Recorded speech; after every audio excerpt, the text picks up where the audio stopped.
We're going to talk a little bit real quick about the difference between credit unions and banks, because we are a credit union.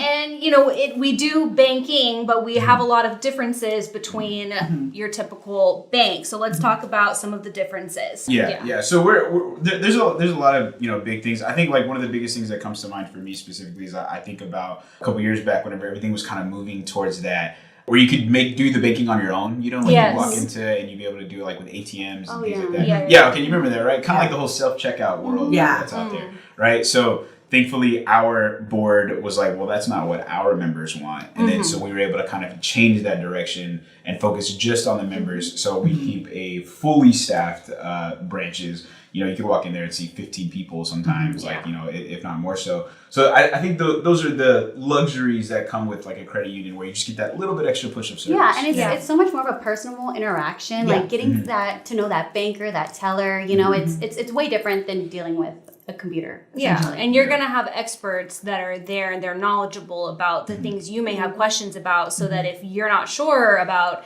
you know, how to go about getting a mortgage or anything like that, you're going to have those people there that are actually going to help you walk through that process.